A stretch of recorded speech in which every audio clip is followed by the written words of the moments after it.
Good morning, and welcome back to Good Samaritan Facebook Live. My name is Dr. Scott Stine. I'm a family physician here in Vincennes, Indiana, and Chief Medical Officer of Good Samaritan Physician Network. I'll be giving you an update today on current status of COVID-19 response in our community, talk a little bit about some of your questions, take some things online as well. We'll start off today basically with a State of the Union as far as number of cases, number of tests that have been performed. So to date, somewhere around 1,500 tests have been performed in our community. Roughly about 59 cases positive within Knox County. Currently we have 2 inpatients and we have around 8 patients that are out in the community that are currently recovering with their quarantine.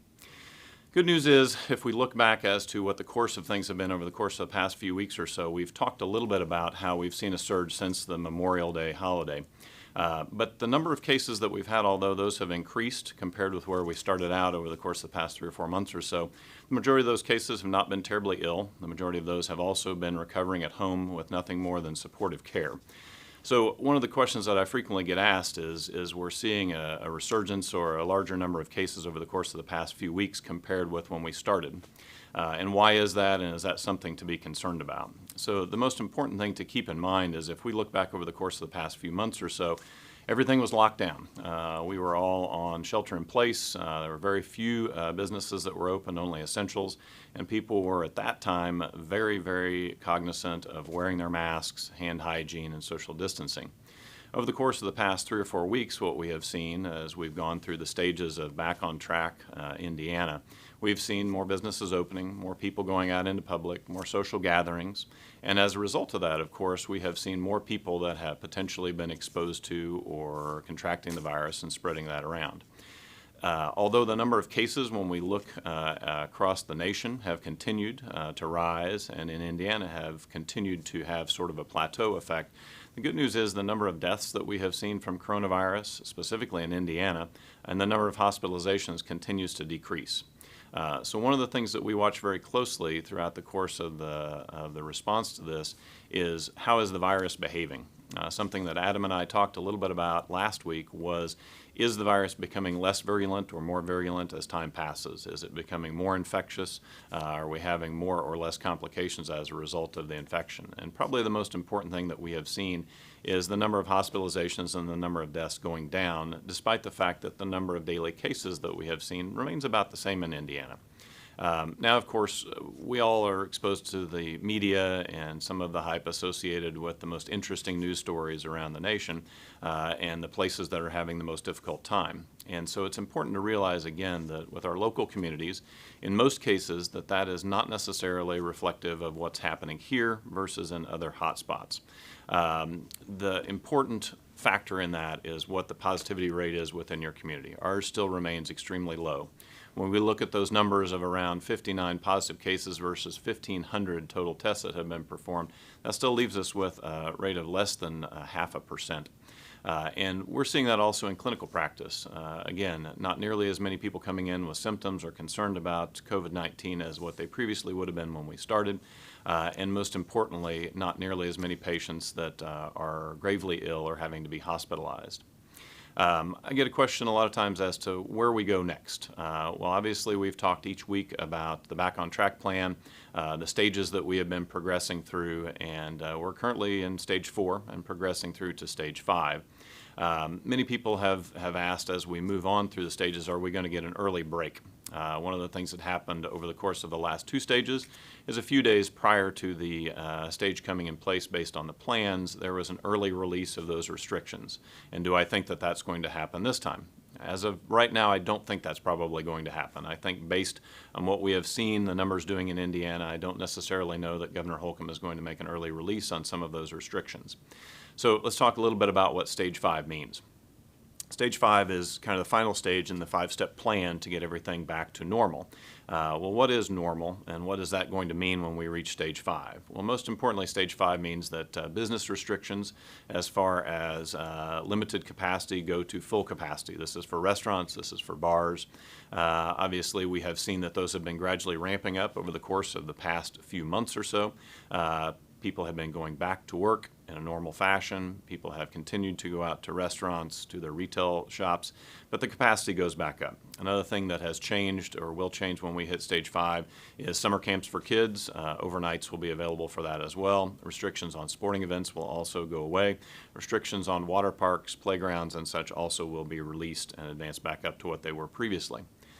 The thing to keep in mind about stage 5, though, is that it does not release us all from the responsibility to continue with good hand hygiene, continue with mask wearing where appropriate whenever we cannot maintain social distancing, and limit our exposure to individuals that we think are of concern. So that will continue to be the new norm as we progress past stage 5. I frequently get asked in the office by people of all ages and all risk factors what the future is going to hold. Where are we going to be in a month? Where are we going to be in 3 months? Where will we be as we enter the winter? And that's an excellent question that I don't have a perfect answer for, but I can tell you my impression at this point is that we will continue with what the recommendations are for stage 5, which means masking when appropriate, certainly in individuals who are higher risk. In institutions where we practice medicine and we are exposed to individuals, we will continue with that masking protocol, I anticipate, throughout the summer months, into the fall, and through the winter as well.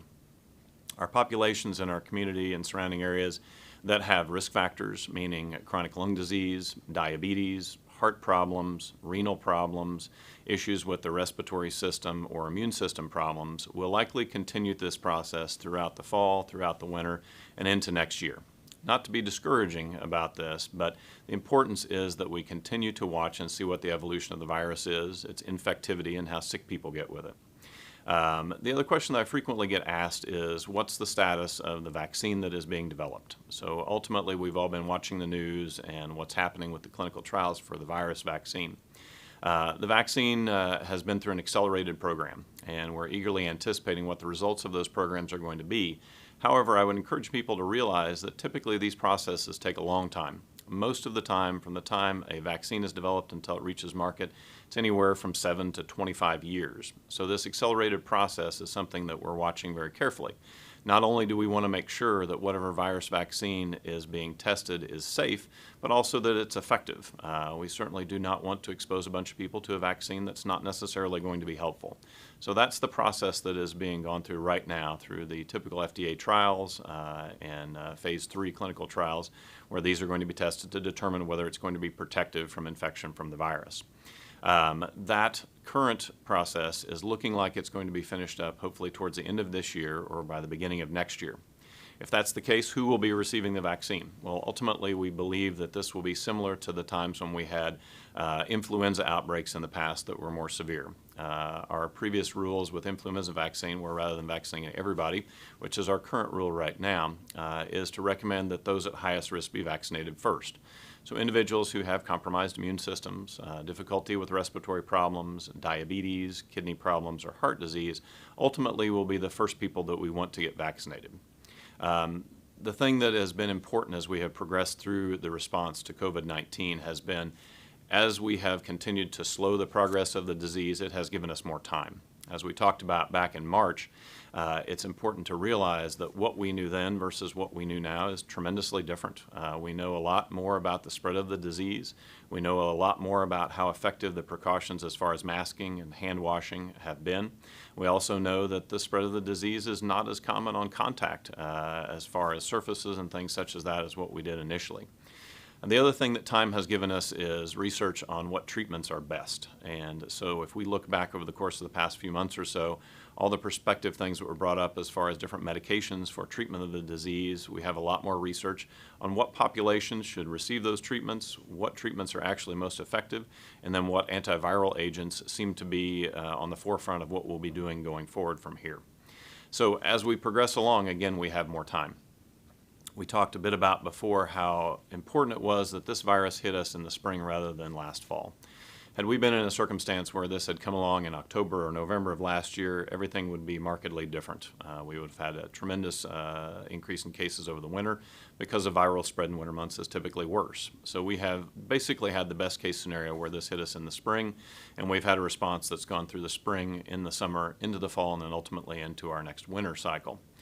That being said, as we prep for school starting up in the fall, as we prep for our winter months, fall season coming up as well, it's important for people to realize that ultimately we will likely see an increase in cases as we go into our typical cold and flu season. So this is an excellent time for people to get in and get their medical care up to date for now.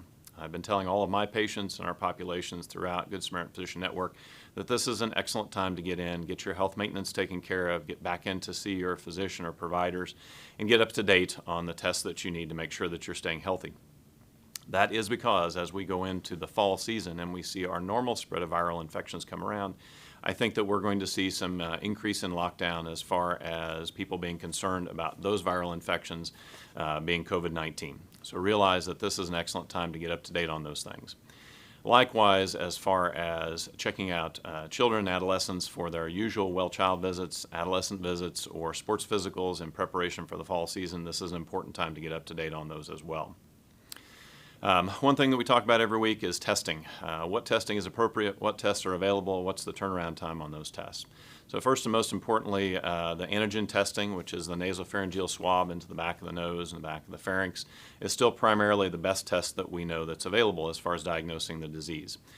That being said, there are a number of other different tests that are out there, including anterior nasal swabs and other things that are probably not as accurate. We are continuing to offer through our facility the nasopharyngeal swabbing, which we think is the most accurate test to be performed at this time for the acute illness.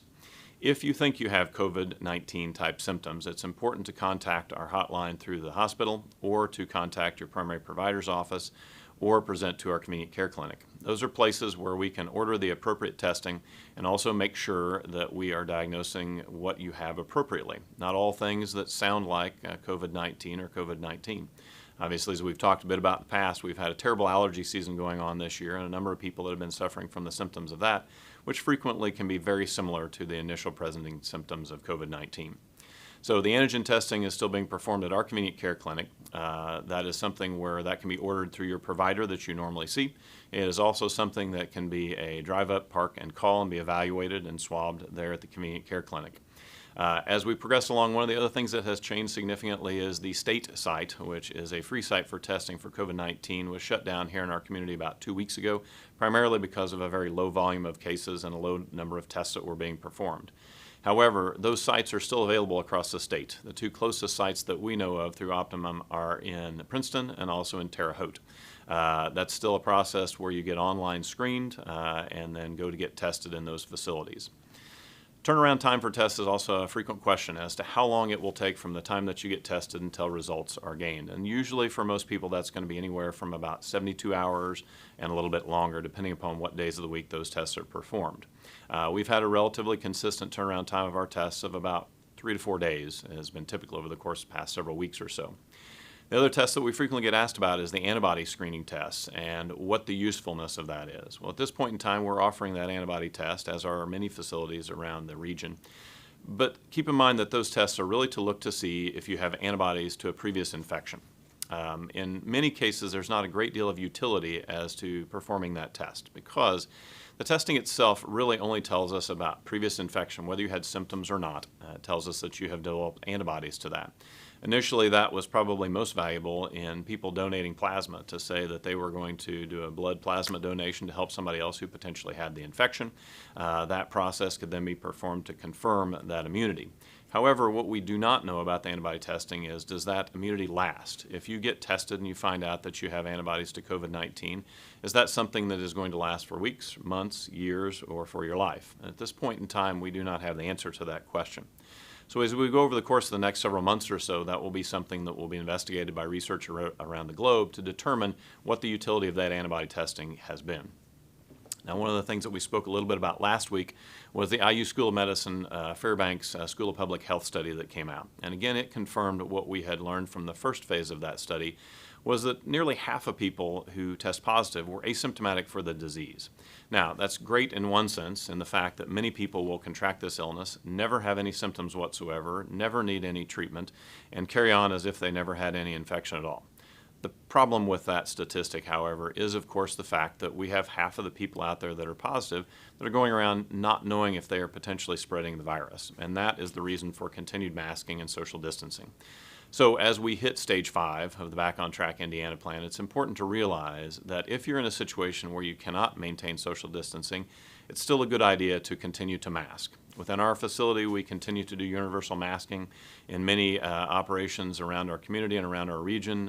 In retail places, they're also recommending universal masking, and we'll continue to do so as we progress over the course of the next several months. The Fairbanks study will again continue throughout the course of the year. We'll get additional data with regards to what the positivity rate is, which again is relatively low within our state, what the antibody positive rate will be, and then also what that asymptomatic rate is going to be as well. So stay tuned as we continue to progress through that.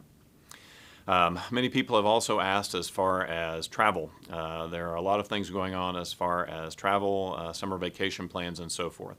Many of the places that people travel through have become hotspots. Not surprisingly, states that are down around the Gulf Coast, around the oceans, beachfront areas are turning out to be hotspots of late. And of course that makes sense given the fact that there's an influx of people from around the nation, around the world of those locations, and the spread of the virus is more common in more population centers. So whereas when we started our response back in March, it was extremely important to consider where people had been, where they were traveling, and what contacts they had. As we progressed over the course of the next several months, that became less concerning because we treated everybody as a potential positive.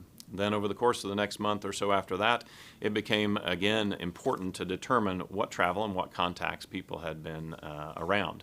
So as we go through this next 2 or 3 month period of time, as people are going on family vacations, traveling to potential hotspots, it's important to realize what the risks of that travel are and again maintain those precautions. Traveling with your family in your car or SUV to a hotspot area itself is not risky. Being in the hotspot and commingling with people in other locations who have traveled from around the nation to that hotspot is essentially the problem. So again, depending upon what you are doing in that location, how you traveled there, and what your contacts would have been, that really will determine what your risk is. And then when you return back to our community, back to work, back to school, so forth, it's important to monitor symptoms, and if you do develop symptoms, to make sure that you contact your providers quickly and get evaluated. As far as what's happening within our organization, we continue to have restrictions on visitors. We still have just one visitor restriction at this time, and the primary reason that that has not been opened up is because of that continuation of a number of cases as we've looked over the course of the past week or two. We will continue to monitor that situation, and we will meet on a regular basis to determine if that's something that can be lightened up, specifically in areas of OB, which we get asked about quite frequently. As we go over the course of the next few weeks, I would encourage everybody to continue to be cautious. We will again emphasize the importance of hand hygiene, mask wearing as we progress over the course of our holiday weekend. We celebrate our independence with 4th of July. Obviously, there have been a lot of restrictions that are still in place with regards to that. And as we pass through 4th of July, it'll be important to see how those change. But we would encourage everybody as they go over the course of the next week or so with family gatherings and celebrations of our holiday to be cautious and maintain your social distancing and continue with hand hygiene and masking. We'll go to any online questions if I have any now, Tiffany. So far, just one question. Okay. So it's about, this person asked, there are about 30 ladies who played various card games at the Knights of Columbus every Wednesday prior to the virus. Do you think the club can continue allowing this in stage 5? Several of these ladies wondering. Sure. So likely, depending upon what the restrictions will be based on each individual club, organization, and so forth, I think that is a safe practice. Again, as we move through stage 5, the restrictions are essentially lifted as far as size of gatherings, organizational limitations as far as how many people can be in a bar or in a restaurant as far as capacity. So from a legal standpoint and a recommendation standpoint through Back on Track Indiana, that's going to be perfectly fine. That being said, each organization, each restaurant, each retail facility takes it upon themselves, just as we have as a facility, to decide what's going to be allowable and what's not. Obviously, in those settings, if social distancing can be maintained and good hand hygiene and cleansing can be in place, then I think those restrictions can be lifted. And as we progress into the next few weeks and few months, I think you will see more of those things opening up. one of the things that has been difficult for people to understand is, despite restrictions being lifted, why more restaurants, more retail facilities, why more organizations have not relaxed those things. And primarily that's because that everyone looks around them to other facilities, other states, surrounding counties to determine what they are doing.